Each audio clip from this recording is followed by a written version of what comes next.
Hello, everybody. Happy Friday. It's Friday.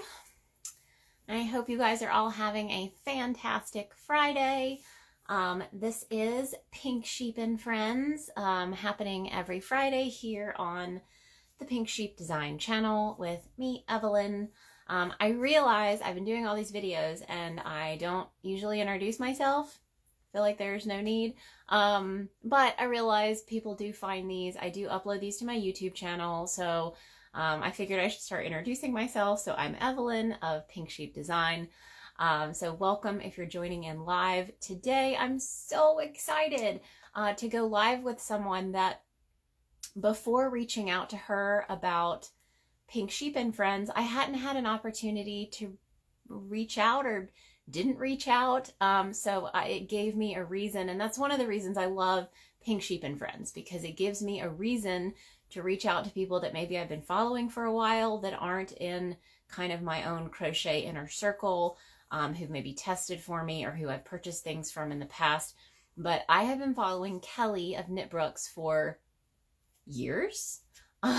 So the idea of reaching out to her when I hadn't really talked to her before was a little intimidating, because like I said, we all have people that we kind of fangirl over, and I always loved her patterns, love her hooks, so I'm super excited that she agreed to come on. So I am going to bring her on in just a minute. Hello everybody, thank you all for joining in. I've got my coffee even though it's noon, you know. Second cup. All right, so making sure I'm not missing anything. If anyone has questions, please be sure to pop them in the question box. It is at the bottom of your screen on the right. It looks like a little speech bubble, so if you want to ask questions, I'm not going to guarantee that I can keep up with comments since this is more of a chat interview style kind of thing. So yes, let's get started.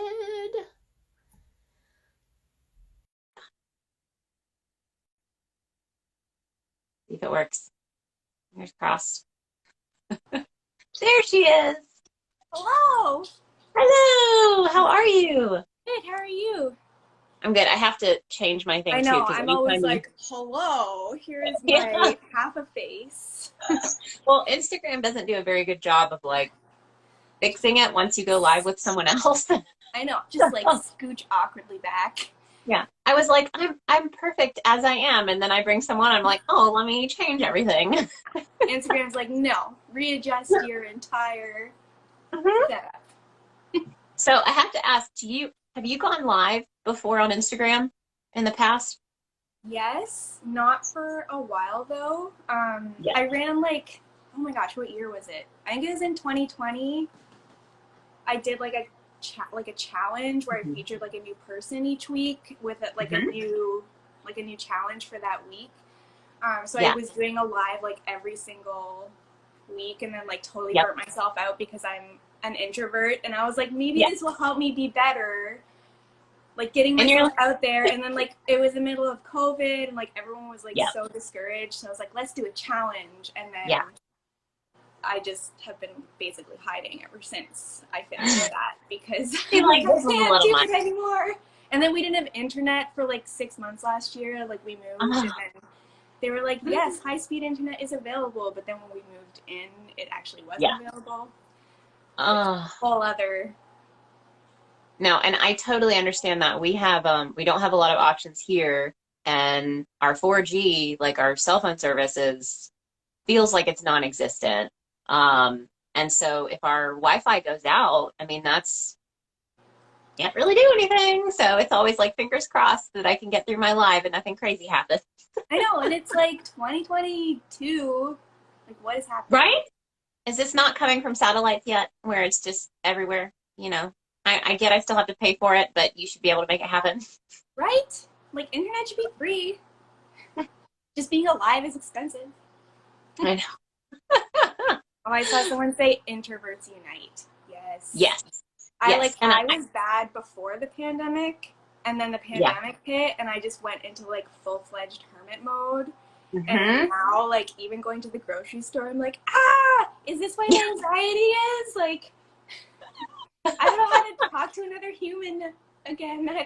Like, I've forgotten how this works. I forgot. like it was a struggle before, but now like I've reached a whole other level of like hermity introvert. So I'm like, this Yeah. is I was so excited when you reached out because you're just like so like your lives are so like vibrant and chatty and happy, and I'm like, oh, okay, I'll just like merge back into it. Yeah.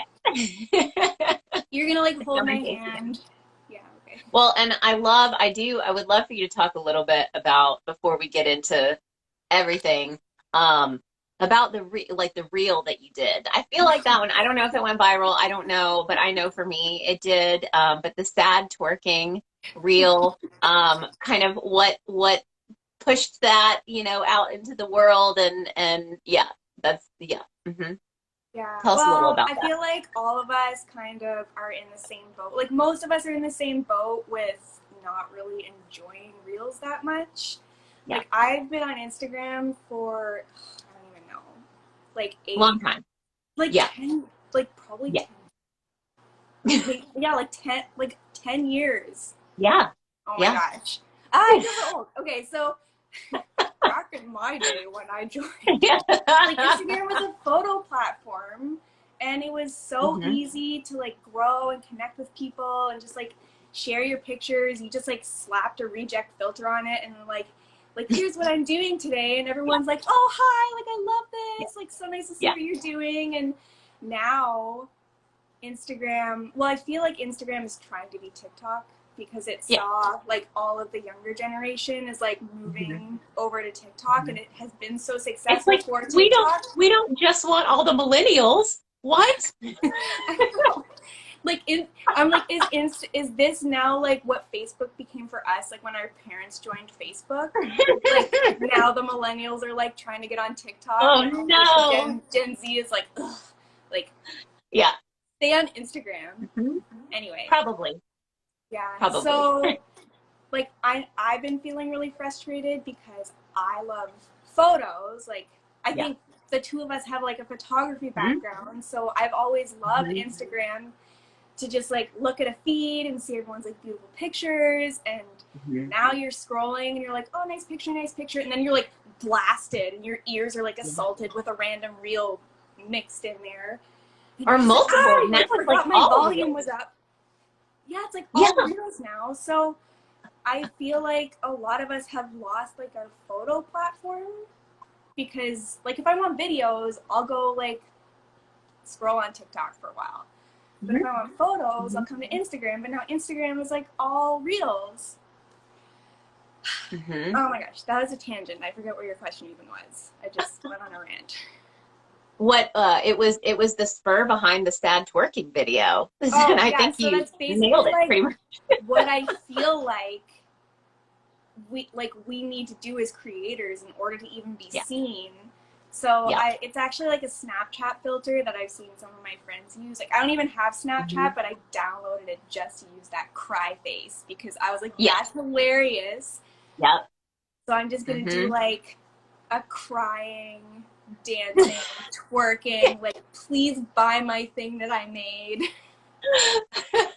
Like I was just And it is, dying laughing making it, and I was like, whatever. yeah, If no one sees it, fine. But like, at least I'm entertaining myself.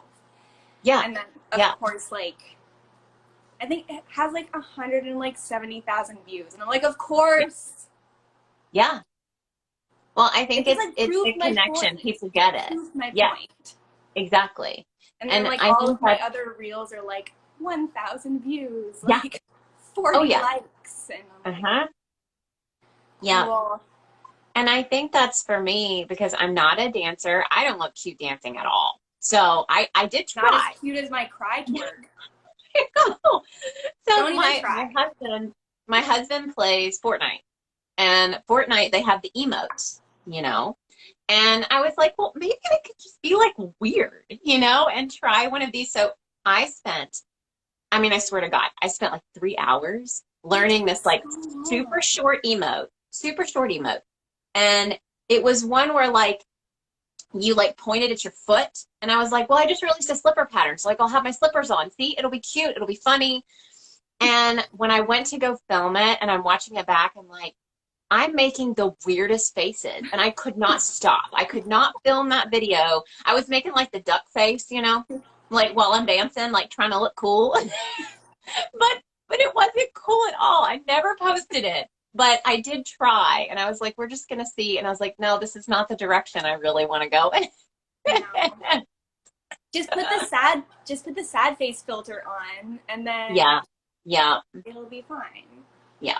So I guess apparently Instagram only wants to see me sad twerking, so like that'll be my next reel. And maybe only what I'll do from now on, because none of my other content is like getting out there. Yeah. And I'm like, you wanted Instagram? Just take it. Take my sad twerk. Here. I have to get like Scott in on the next one. Yeah, definitely. Definitely. Well, I since we haven't even introduced you, so oh, and I feel like what too. you were saying before, like we're like the fiber community is so big that we're in like totally different circles. Yeah, yeah. Like I mean, I recognized your hooks when you like reached out to me, but then I was like, how was I not following you? Because like I've never stumbled upon your feed before. Like I've seen people using your hooks before. And I'm sure I've seen like your patterns, but then like it's always so weird when someone reaches out to you and you're like, how were we not talking before? Because there's just so many cool people out there. You're like, how many people don't I know about? Yes, exactly, exactly. Or people, again, who I've been following for a long time, and you're one of them. And it's weird to tell you now because I've had time to chat with you. But I was like, this girl's not going to reach back out to me. Like, you know, she's got her own stuff happening. Like, she's been on here forever. Like, she's not going to have time to talk to me or want to reach out to me. I always have time. But I think we do that. I think all of us do that. We get to a point, we've been following someone long enough. It doesn't even matter how many followers they have. If we've been following them, because I feel like you were one of those people that when I joined Instagram, you know, I wanted that beautiful feed, you know, like just the gorgeous photos. And I do have the photography background, but photographing yourself, whole another ballgame, you know, when you're used to photographing other people. If you're like shy. Yep. And so I really, really struggled, and I followed people like you that had these, you know, like I loved the forest background and I loved the earth tones because I wore a lot of earth tones, you know, just growing up. That's usually what I went towards. But it always felt hard. Like it felt hard for me to recreate what I thought I wanted my feed to look like. And, you know, that was a lot of people. Like I was trying to think, who else? There was someone else I followed whose feed is like almost all black and white, like black and white yarn. I can't remember her name. Oh, I think I know who you're talking about, but I'm terrible. Like I have a goldfish memory. I know. And I'm like, oh, let me check my phone, but I'm on it. Yeah. So but I would follow a lot of people that had very, you know, different aesthetics and try to kind of recreate it. And it wasn't until I was just like, screw it, I'm just going to go crazy. And so now for me, it's like the super high emotion and crazy weird faces. And like, it just made it easier for me to, you know, make the feed a certain way. But it's like you said, I got it a certain way. And then it's like, oh, we're not doing pictures anymore. And I was like, what? I have like a million pictures that I've taken and they're ready to go. And I don't have to do a whole bunch of work. And now it's like, you got to do all these videos. And at least there's a cover photo. Like you have to relearn everything all over again. You're like, I am too old for this to like keep up with trends. I've been on here for 10 years. Like, just let me be. It's like, do I not get tenure by now? Is that a thing? Instagram tenure.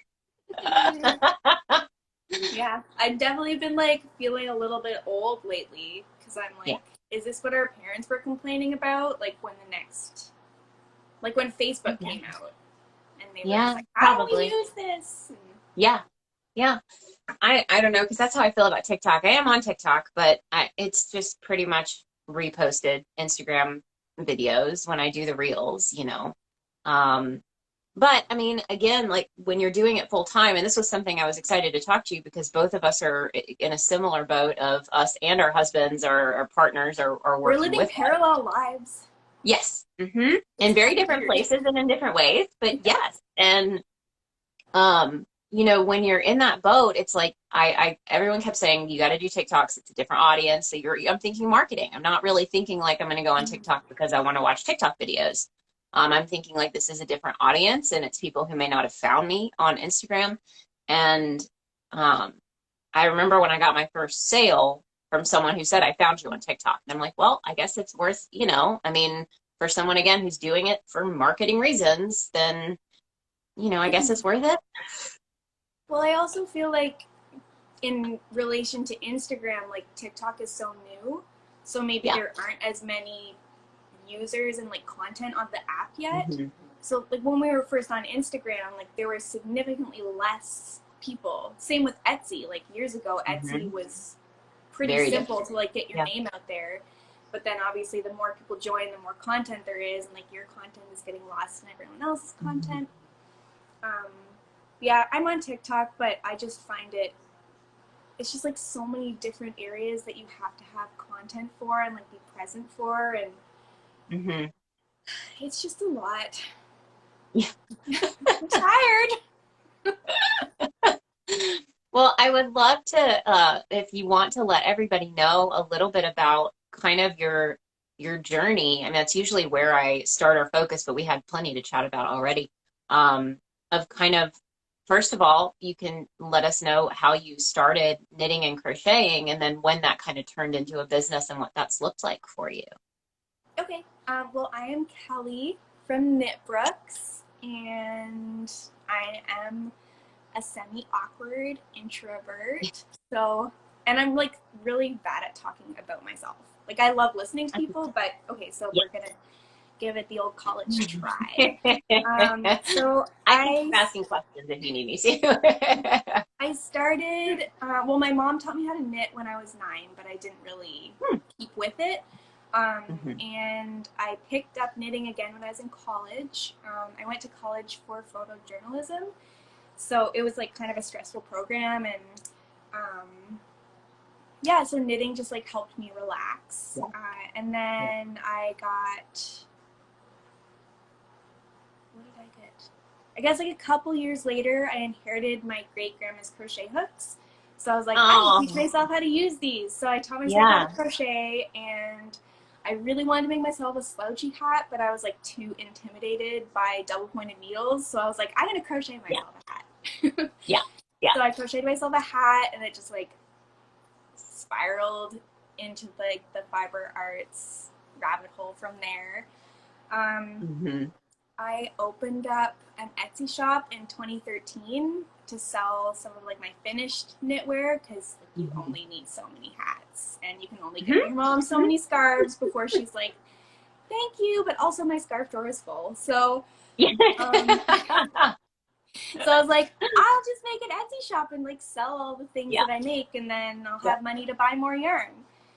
I feel like a lot of us kind of start off that way.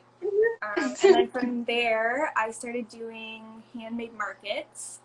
It was always a side hustle for me because I was working at a full-time reporter, photographer at like a small town newspaper. So yeah, it just, Knitbrooks kind of just became a way for me to combine all of the things that I really enjoyed to do. Like I got to knit, I got to have like a little handmade business, I got to use my photography for like all the product photos, I got to like go on hikes to like set the mood for like things I was selling. So it was like all the things that I really enjoyed, and I could kind of like combine them into what Knitbrooks was becoming. And after I was doing handmade markets for a while, I was like, I should try doing a pattern. So I did like a few patterns, like turkey knits and crochet stuff. But I'm really not that great at math. So like it's a lot all of my patterns are like super simple, straightforward, like instant gratification, which there's nothing wrong with. But most of them are chunky yarn, right? Yeah. I think I have like a cocoon sweater that's like a worsted weight, but you can use any weight of yarn, I guess. But yeah, it's all just like using Lion Brand Thick and Quick, basically. That was my go-to for a really long time. Yeah, well, it's so like affordable and accessible to pretty much everyone, and they haven't discontinued it, and they still have pretty colors. You can actually get it in Canada. Canadian Michaels always get like the short end of the stick. It's so sad. Oh, but like, don't you realize you need more yarn here? Right? And then we don't have like a Joann's or anything in Canada, like that doesn't exist. And so it's basically just like the big box Michael's stores. Yeah. So Yeah. yarn like that. Yeah, I'm trying to think of like, I did markets full time for 1 year, and then was like, this is a lot, and I don't think I want to do this full time, and I'm going back to a side hustle.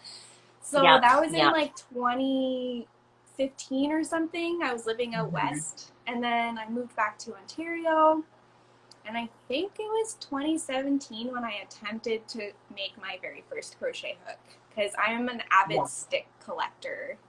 General. And you're like, I don't need all of these. Oh, that's a cool stick. Oh, that's a cool rock. Like just dragging home a giant piece of driftwood. There's like always sticks in my trunk.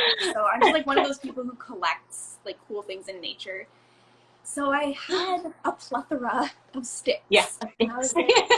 And I had followed Rue from Hand Carved Hooks and Christina from Miramar. I can never say that word.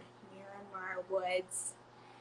For like so long, and just really admired the handmade hooks that they were making, and I was like, I want to try and make one. So with their guidance and like a lot of help from them, I carved my first hook, and it was terrible. I just like with an X-Acto knife and like a random stick that I had. I actually brought show and tell, because like I kept some of my original ones that I keep around, like if I'm feeling discouraged. I'm like, but look at these though. Oh my gosh, I'm gonna get my first one too, and we can compare. Yes. Okay, so these are some of the very first hooks. Oh my gosh, that I made. That's actually really good. I mean, that nub head though. I don't know if that'd get through your stitches Can you very even well. get that through a stitch? I don't know. But a big one. So like that one's not too bad actually. But this one, like I don't know, it's questionable. And this one's like so fragile, like that would be but yeah, so this is what I started out, and I was like, oh, these are so good. Like, you know, when you first start out and you're like, oh yeah, this is awesome. Yes. And like just for a comparison, like these are the woodsy ones that we do now. Like they're a little better. Yes. Than, like, that's awesome. So yeah, this is, I think I attended my first one in 2017, but then took like an entire year to have like 30 available for my very first shop update. So I started selling them officially in 2018, I think. Yeah. But yeah, they were all like the woodsy style, just like from sticks. That's where I have to tell you too, I just realized, and I don't know why this didn't hit me sooner, because I've always done the bulky yarn, and I think one of the reasons that I loved following you when you were kind of starting out with like doing your patterns and things was because you used chunky yarn, and that was rare. I mean, there are not, even now, there are still not a ton of people, and it's DeBross Knitwear, who does the chunky yarn, same kind of thing, Lion Brand, Thick and Quick. But that was one of the reasons I think that I followed you so avidly. This is, you were someone who was also using that super chunky yarn. And let's see if you remember. Do you remember this lovely hook? Did you make that? You did a giveaway with Bee Queen hooks and gave away a 20 millimeter Bee Queen before, when they were still doing wood, because now they only do the wood handles. They just do like the blended hooks now. You gave this hook away and I won it. Did I? I don't even I can't remember that, but I have a terrible memory. Like, let the record show. Yeah. And for years, this was my favorite hook to use because it's a 20 millimeter, and that's kind of a rare size to just find out in the wild. Yeah. That's so nice. Just popped in my head. But I'll show you if it's even in here. The first hook we made actually broke almost immediately, and I only have the top of it. So that's the top of it. Yeah, and you can see too, so there's no good smoothness here. So the yarn was having to like pop over the edge because there's not a smooth line here, but it was pointy. So that was cool. Yeah, I was gonna And say then, at least yours has a point, unlike so this same top part, but look how chunky that handle is. We even tried putting words on it. And but again, it wasn't smooth here, and this was too big. So I started using it, and for me, it felt like it was too big of a handle. And then here's a fun version. Look how you talked about a skinny. Look how little. I love it. And we tried to do one that didn't have the base, but you can see how it like printed all weird because we actually printed them like this. It was like sitting on a little stand kind of thing. And then we finally got closer. I've got two more that show the, let's see. I haven't talked about these in forever, so it's kind of fun to get to. I love looking back on like first attempts at anything. It's hilarious. So still too big of a handle, still too skinny, but it finally had like the neck part, but then there's no space for it to actually be a certain millimeter. You know what I mean? So I was like, oh, how do I do that?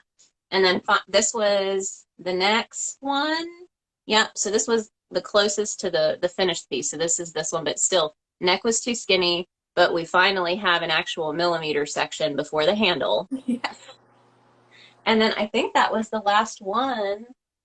Yeah, because this is one of my new ones. This is one of the little ones, but this is the newest version. I love that, like the bottom part on your hooks that you can just like set down beside you. And it's a happy accident because we really just needed it because they print like that on the printer. So they start at the bottom and then the printer works its way up.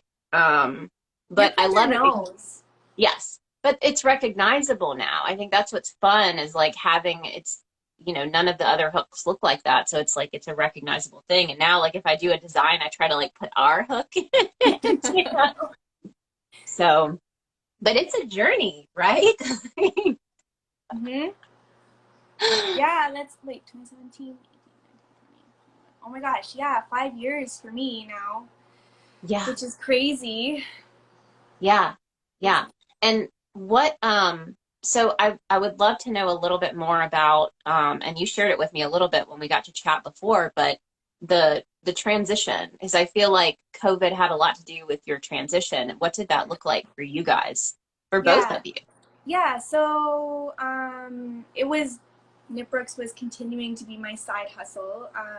My partner Scott and I decided to move to Nova Scotia, which is Eastern Canada, from Ontario in 2019. So like right before the pandemic. So we packed up our life and moved out east to buy our first house. And I was kind of doing like half Knitbrooks, half remote work. And Scott was going to school. So he finished his program in like April-ish 2020, and then the entire world just like shut down.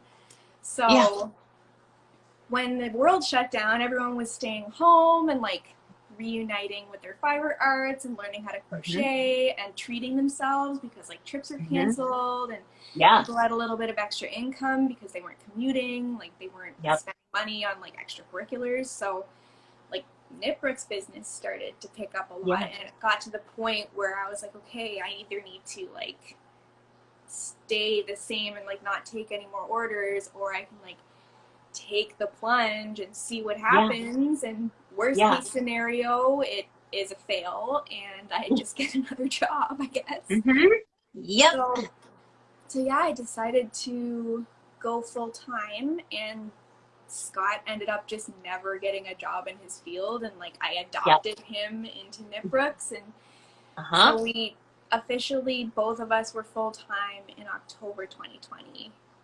And we've just been doing it, flailing along full time ever since. Just like seeing how far we can go with it, because we don't know if it's gonna last forever. But it'll be good while it lasts. So. Well, and I would love to know too, if you want to talk a little bit about your process, because I didn't realize that you guys do almost everything by hand.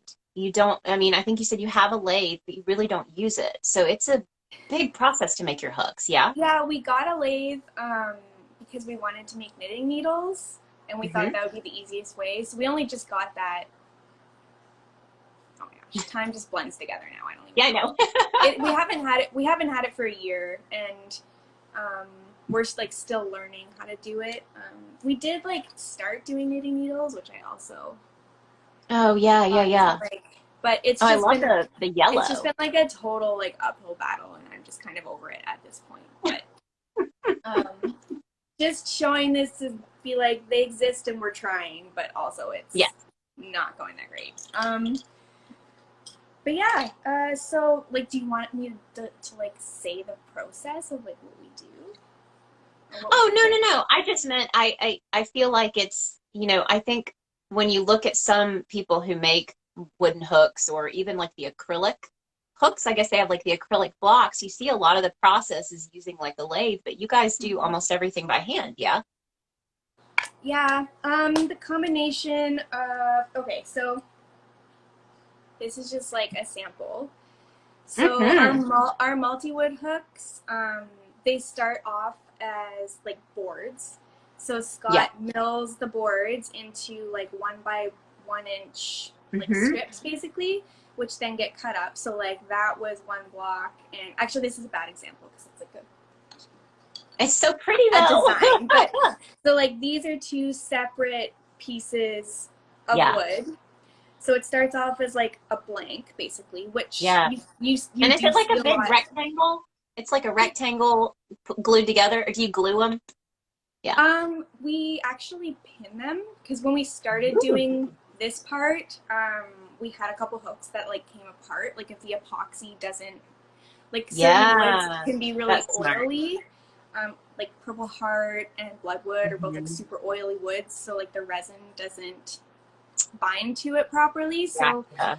Scott like drills a hole into each piece and then like hammers in a pin, and then those are then like Wow. epoxied together, so these aren't coming apart anymore. That's even more, I mean, like, that's so much work. That's it amazing. it is like quite the process.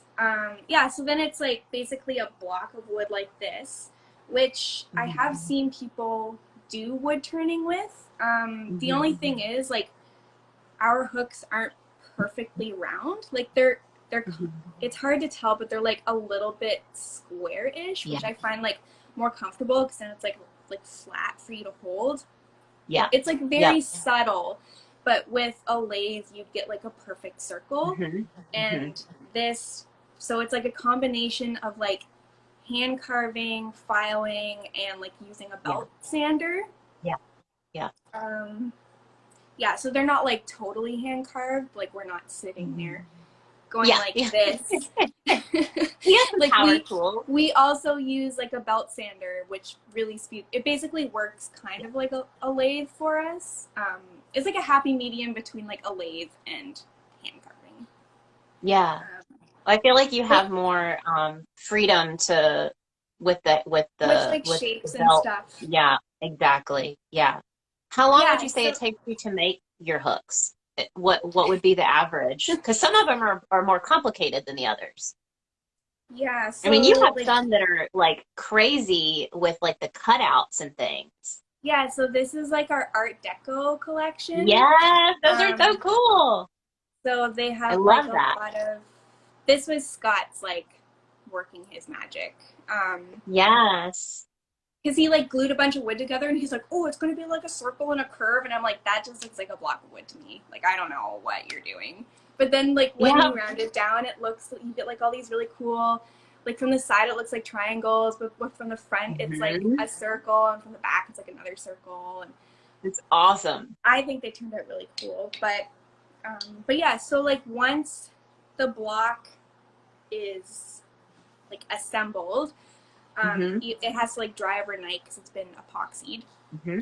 And then it's Scott's job to kind of prep them for me to be able to like carve the hook top. So Yeah. he like rounds down this part and like rounds down this like So you have roughly the, hmm so that it's like a little skinnier, and then I'll come in and round it down to like the size that I want, and then use a knife and files and a lot of sandpaper and sanding sponges to actually like shape and size the hook. So we use a caliper for like accurate measuring. Well, as accurate as handmade can be, but like pretty accurate. Understand. So then like it probably takes me about 15-ish minutes to do like just the top, unless I'm doing like a super chunky one. Yeah. The biggest size we make is 15 millimeter, and this like definitely kills my arm because I'm like there with a giant wood file, just like, oh god, I wish I had a 3D printer. Yeah. Just like crying. Yes. Those are so like, pretty though. Once I've done like the hook top, then Scott they go back to Scott for like all the finish sanding. So he'll go through like all the sandpapers up to like a fine grit, so that they're super smooth and yarn worthy. And then they go to their wood treatment process. So we treat them with like a polyurethane sealant, which protects them from like moisture and general wear and tear, and then gives them like a nice like gloss. Yeah. And then, so that's like 3 or 4 days because they get their first coat, they have to dry overnight. They get their second coat, they have to dry overnight. Yes. So, we do them in batches.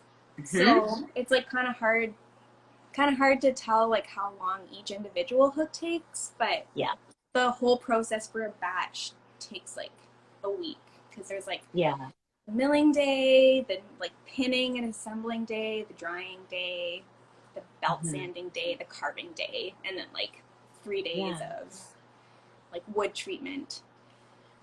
And you guys will take like a whole day and just focus. Is that usually how you do that, or do you break it up? I am usually out there for a few hours, like just like I'll do the most I can do in a day is like 15 hook tops because then my hands are like so usually I do between like 10 and 15 hook tops in a day, and then like that's my task done. Yeah. So well, and I wanted to build up a bunch that are like ready to go, and then Scott will just have like a full day of finish sanding like 30 hooks, and then his hands are like so it's definitely hard on the hands.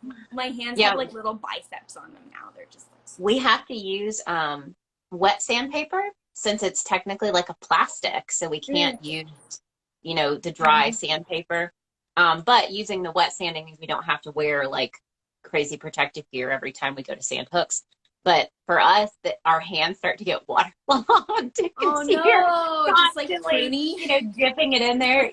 So that's usually what my husband will do the first sand. He loves, like, that's his baby. He just wants to do it. So as soon as the hooks are off the bed, he does the first set of sanding, and then we'll coat them with resin together. And then I like to do the second sanding.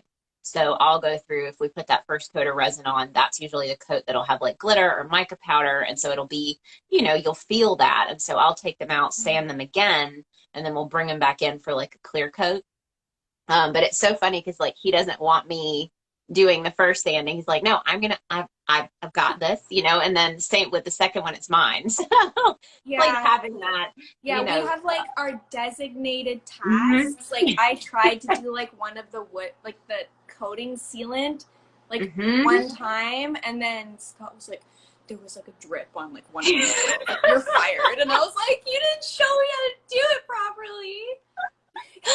Because when we started out, like we were just treating them with a mineral oil, which mineral oil is fine, but I also find that, especially with like the more oily woods, like it's just for the longevity of their life, it's we like that we're able to seal them now. I mean, part of me is like the mineral oil was natural, but then are people really going to upkeep and like mineral oil their hook every 6 months? No. Unless you send a bottle, like you could probably send a bottle and like a care kit, but then it's like, We tried to do that, but Yeah. it was just so much. And like there are some woods that are quite porous, that we find the sealant helps to like fill the pores, so they're like Yeah. smoother. Yeah. But That makes sense. Yeah. I totally forgot what I was going to ask you. I had a question in my head. And it's I funny lost how it. you guys have like designated tasks like we do that we're like protective of. We're like, this I is mean, my yeah. And we're totally living the like you said, the alternate lives, because when you mentioned, I did the same thing for about 1 year. About 1 year, I left my full-time job and I just did craft shows. And I was like, this is not gonna happen. There's it's a lot. no way. Yes, and like I couldn't keep up, because if you are successful, then you run out of things. There's only so many times you can up your prices before you're like, I feel like I'm price gouging. Like, am I price gouging? But I can't make enough stuff to keep up with the demand and like to do shows enough or to make enough money to where it's like I didn't just maybe pay my cell phone bill and the water bill, you know? So, yeah, I just, that caught me. And the fact that I begged my parents to let me go into the arts for like college because my mom was a photojournalist. So like that's what I had wanted to do.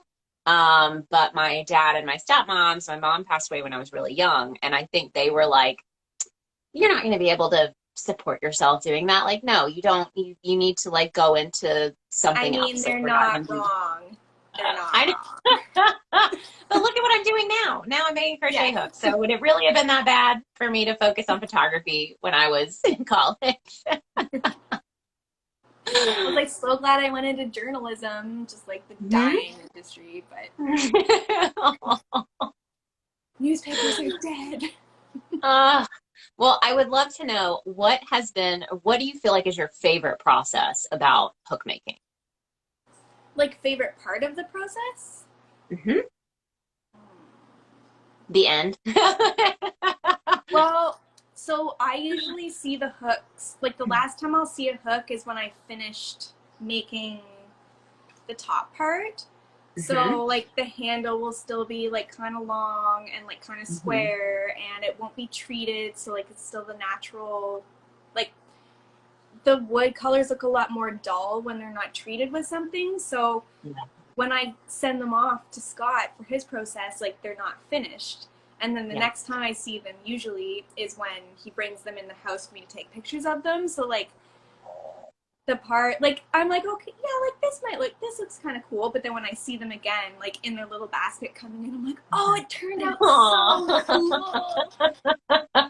Because like the treatment just really makes all like the wood grains pop, and like the colors are more vibrant, and like you can see all the little designs, and like if there's spalting or anything in the wood, those are really brought out by the treatment. So I don't get to see them like that before, but then when he brings them in after the treatment, I'm like, oh, that's so cool.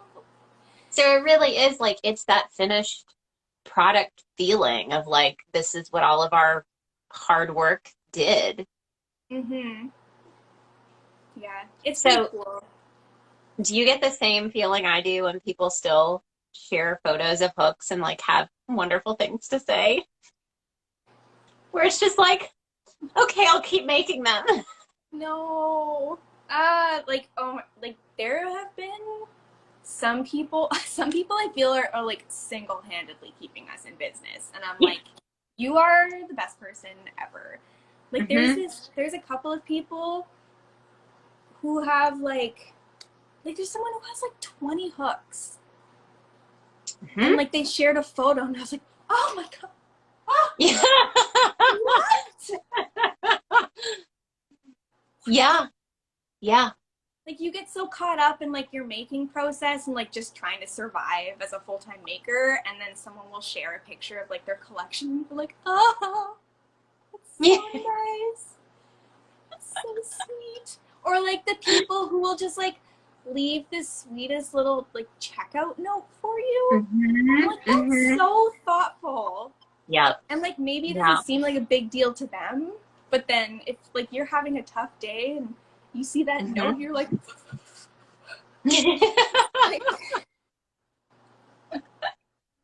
Like, it makes a difference.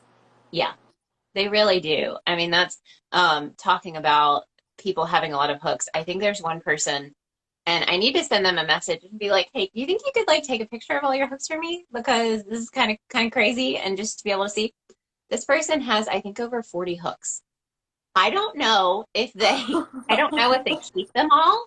I don't know if they gift them. I don't know because I did start, so I think I got to tell you a little bit about this, but I started my hook club so I can like track who has hooks, and that way I can be like, oh, hey, you don't have these. You want a little discount on like this size? That was kind of my goal. And I'm still trying to figure it all out. I actually just sent an email and I asked for everybody's birthday. So I was like, I just want to send like a happy birthday to everybody. But So nice. that's when I realized how many hooks some of these people had. And that was what made me realize, like, okay, I do need to start this club because some of these people, like you said, these people are keeping us in business, like keeping me motivated, and we have at least 5 or 6 people that are in like that between like 10 and up club of like they're collector, like just like you have your true collectors. And like you said, it's part of it isn't even financial. It's just like you have those people that are just continuing to support you, and you're just, it means so much to have someone like come back again and again. Because like I know that like my hooks are not cheap. Like they're a lot of work, but we know that they're not accessible to everyone, and we know that they're an investment, which is like a whole other stress level in itself for us. Because I'm like, like, are they too expensive? But yeah, just like knowing that people are spending their hard-earned money on like something that you made is it's hits you right in the feels. And I saw someone in here. They say, or buy a hook when they don't even know how to crochet yet, but the hook is the reason they learn. That also makes me so happy. And I spotted a few comments. One person said they can't wait to get their hooks from you. So it sounds like they've either ordered some and are waiting on them or something, or they're planning on getting one. I don't know. And then someone else said that they're going to have to try your hooks because they have some that are perfectly rounded and they spin in their hand too much. So I feel like that's interesting too, that they may have to give yours a try. And that reminded me what I was going to say before, and it wasn't a question. I was going to tell everybody one of the things that with your hooks, and I remember when I like to do kind of Christmas roundups when I have time, like gift ideas for people. And I did a hook roundup, and the only reason I didn't include your hooks was because it was too close to Christmas, and I was picking hook makers who had hooks in stock. And that was something that up until recently has been rare for you guys because you've sold out. So I would love for you to talk a little bit about that you actually have hooks now that people can go buy. Yes. So one of my goals since like going full time was to actually have like at least a small amount of hooks always kind of living on my website. Because before I would just do kind of like limited shop updates or like limited pre-orders. But like as we've done this more full time, like we're getting faster, like our process is more streamlined. So it's been easier for us to like build up a stock. So it's been good because now if like someone new discovers me, then if they go to my website, it's not just like 0 items available. There will be like some hooks there, but then part of my brain is like, like our shop update didn't sell out. Like I'm a failure. And I'm like, no. Now there's actually stuff like in my store, just hanging out there. Like they're done, they're ready to go. So yeah, that like mentally that's been an adjustment for me because I was like used to making smaller batches and selling out, but now we're making like much bigger batches and not selling out, which I know is a good thing. It's not a bad thing. But like you in your brain, you're just like, you have failed. You will be not able to pay your mortgage. Like, well, no. And I think, another interesting thing with that too is I've said the same thing about our hooks. Your hooks are more expensive than ours, but I've been in that same boat of like, I still want to be accessible somehow. Like I don't want I want people, you may have to save up or whatever, but we were in that boat of like, we're never going to be able to have a sale. Like we don't have enough stock, so we're at that point. I feel like we got there a little bit quicker than you guys did of, because my goal has always been to try to have stock because I make the jumbo hooks and you can't find jumbo hooks. So my goal from the beginning was like, how many hooks do we need to make and what do we need to price it at to have stock so that if someone's looking for a, I don't know, 17 millimeter hook, they can find it. And the problem that I have now is like, I would love to get to a point where we have enough stock to do like a little sale, even if it's just 25% off or something like that. But we haven't gotten to that point where we have the stock to where we feel like if we run a sale, we're not going to like completely run out of certain sizes. And like handmade stuff is hard too. Like you're already conscious. I think most makers are already like stressing out about not charging too much. So we kind of like price it as low as we can to survive and then like aren't really able to have that profit margin to have a sale. Yes, exactly. Yeah, but like I also wanted to be able to do something nice for the people who just like keep supporting me. So I did like I recently did like little scratch off discount cards that I would send like in orders, and then they could scratch, and it ranged from like 10 to 25% that like you didn't know what you were gonna get, which I thought was fun. But yeah, that's like the first time we've done any type of like discount, so I was like excited to be able to reach that point. Like, okay, we're gonna do like a sale type situation because like you said, it's hard knowing that they're not like accessible to everyone, but also you have to survive yourself, especially when you're doing it full time. That's the big point. And I think that's what made it easier. It's easier for me to know that our prices are where they should be for the majority of the things that we sell, because we are having to, pay all of the bills. Whereas when you're doing it on the side, it's easier. Like I've already got full-time income. So like, let's run a sale, or, it's, I can price them a little bit lower. You feel like I've got my bills covered. This is just kind of for fun. But that mentality definitely has to change once you're like, I'm going to take this plunge, and I really don't want to have to go back and find some other job, because this is really fun and enjoyable to kind of have my own schedule and be home. And I said that actually we started watching, I think we were still watching Stranger Things. I think it was when the new season came out the first part of season 4. And I think it was like 1:00 in the morning, but we were like still going, watching, like trying to get, you just couldn't turn it off. And I looked over and I was like, could you imagine?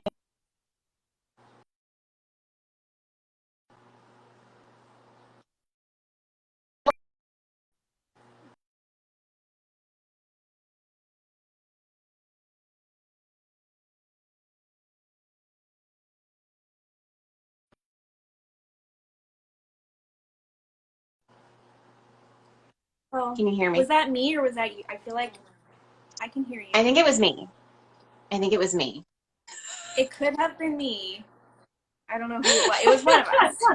Something was amiss. Well, yes, no, but just being able to set my own schedule. I wouldn't, I couldn't imagine going back and working in an office full time. I mean, I would if I had to, but it's nice being able to set my schedule and, fly by the seat of my pants sometimes and not have to schedule every little thing.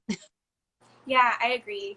And because it's nice to just be able to like roll out of bed and like not really start work if you don't want to. And then like work till 7 p.m. if that's like what tickles your fancy that day, like as long as you're getting your tasks done. I definitely I love and hate that, because then you're like procrastinating and not starting work till 4, and then you're like, now I'm gonna have to be in the shop till like 9 o'clock. Yeah.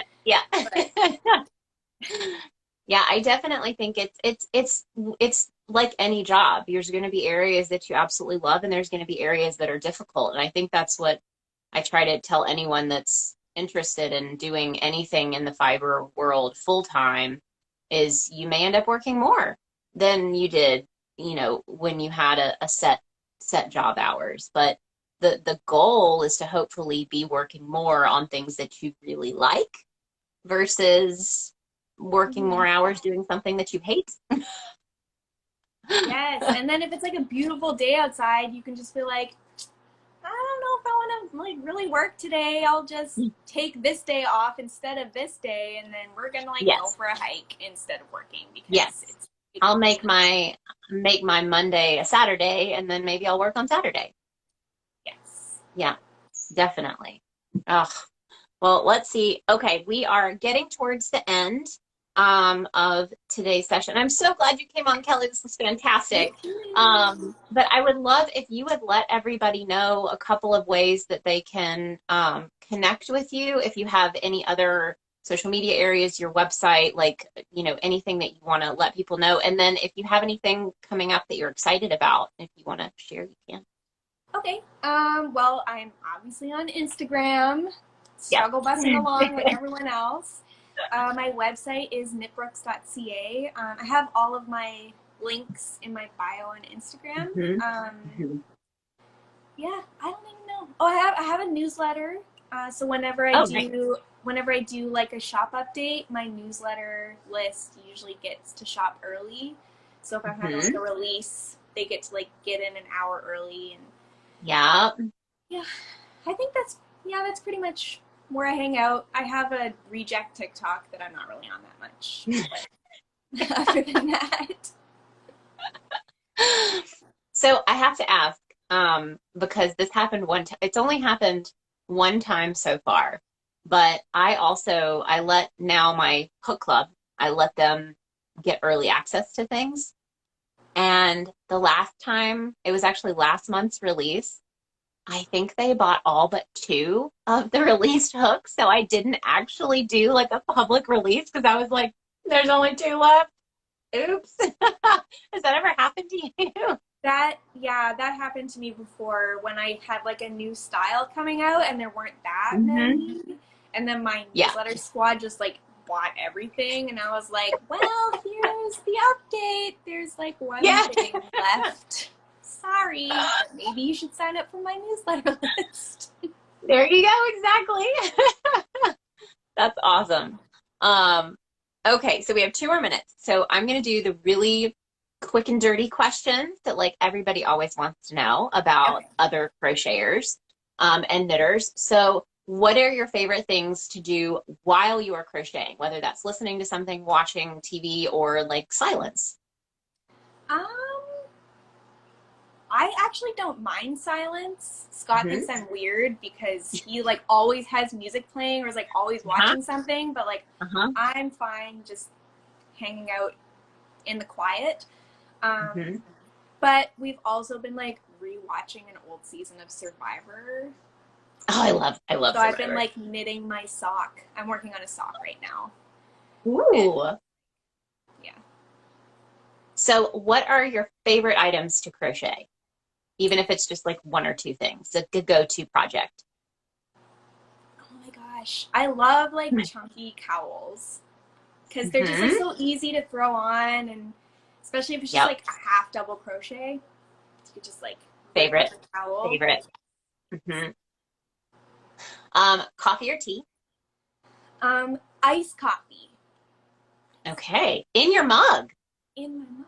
Yeah, you like use any remaining coffee from your coffee pot to like make coffee cubes. So you like freeze the coffee in an ice cube tray, and then you like put those in the mug and put the coffee over top. And then when the ice cubes melt, it doesn't water down your coffee because it's like coffee cube.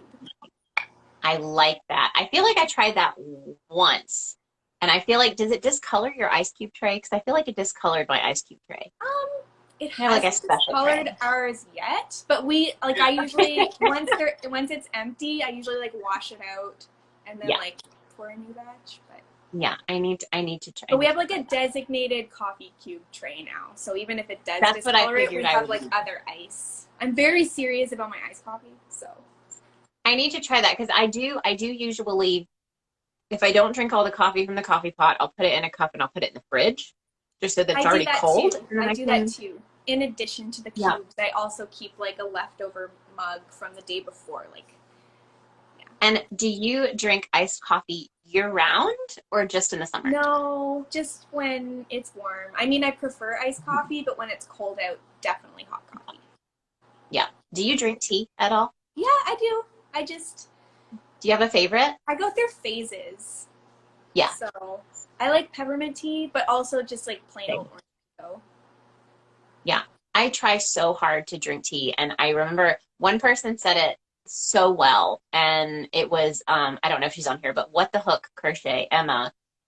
She said something like, every time I drink tea, it just tastes like they forgot to put the flavor in. Oh, actually, I just recently tried a tea. I don't know what the brand is, but it's ginger peach, and it's actually the best flavored tea I've ever. Like, the tea bag is so flavorful that you can do like 2 pours. So like you have the first round, and then like when you're done that cup, you just pour more water in, and it's still just as flavorful. Yeah. Delicious. I'll have to try it. Ginger I'll have to try it. If you find the brand, send me a message because I'll have to. It's a white box. That is all I know. Okay. I'll check it out because I know during the wintertime I like it's just the Celestial tea, but it's their apple cinnamon. Okay. I love the Celestial peppermint. Yes, so I like peppermint tea, but the apple cinnamon for me is almost like in the winter it feels like a cider. You know what I mean? So I think that's why I like that in the winter. Yeah, it's just their apple cinnamon. So that's a good one if you like really flavorful teas. I like the apple cinnamon. So awesome. Well, I figured those are always fun. I feel like everybody wants to know the little like, what do you listen to? And all of that, The most important questions. Exactly. So awesome. Well, thank you so much to everyone who joined us live. If you don't know already, I always post these to my feed. So if you're joining in later, you can rewatch it once I get posted. I also have a Maker Chat Pink Sheep and Friends playlist on my YouTube channel. So you can always go over there and binge watch all of the fun Maker Chats and make some new fiber friends. But I hope you guys will go give Knitbrooks Kelly a follow over on her Instagram. Be sure to check out her hooks now that she has some in stock because it's one of the reasons I didn't have one early because I was never able to get in there and get one. So now you can find them all the time. You can grab one out. Don't sell her out because she's got shows to go to. But yeah, I have a fiber festival in August, so like maybe don't buy them. Like I did every single one. Yeah, I did a shop update like a week ago, and part of me was like, I hope I sell a bunch, but then part of me is like, but not too many because these are also going to the fiber festival, and now we have so much catching up to do. And if anyone's in Canada, where is the Fiber Festival? I mean, I say Canada's huge. So I'm like, if you're, on the other side of Canada, you're probably not going to go. But what's the festival you're going to? It's Woolstock East, which is in Tatamagouche, Nova Scotia. I like that name. Tatamagouche. Nova Scotia has awesome. A lot of interesting town names. Yes. And that's, you have those listed on your website too, I think. Right, all of because are you going to a couple of festivals? I think I saw maybe 2 listed. We were, but I just panic canceled on the September one because that's when our holiday pre-order is going to be opening up, and I'm like, this is a bad idea. Yeah, yeah, you don't want to overwhelm yourself for sure. Yeah, awesome. Well, thank you again for. Yes, I was just going to say thank you for having me.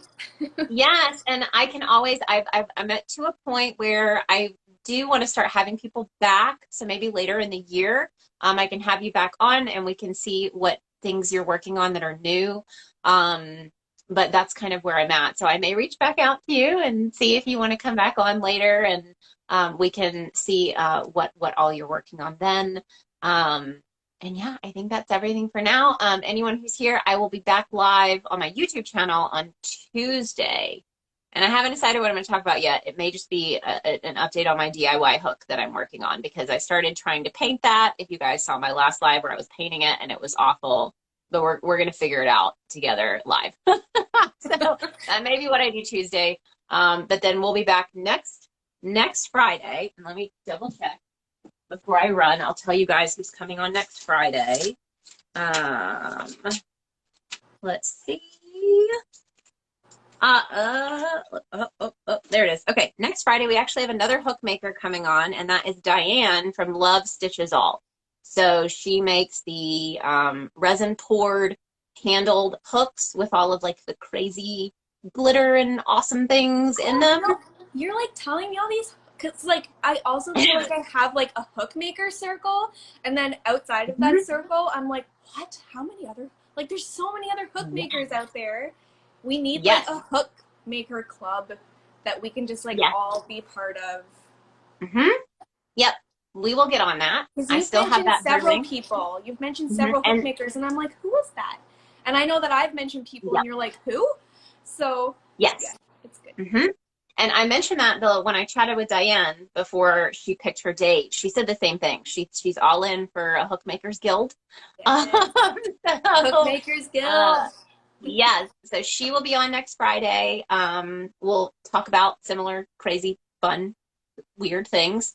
And then Hook making actually, I life. do have, Hook yes. making life. And then, and actually, I can tell you guys the next Friday, because I actually have these planned out, is going to be Kayla of Alt Knots. So I've talked to Kayla before. So if you guys want to mark your calendars, I now have two. So next Friday, Diane, Love Stitches All. Friday after is Kayla of Alt Knots. So we're getting scheduled out here.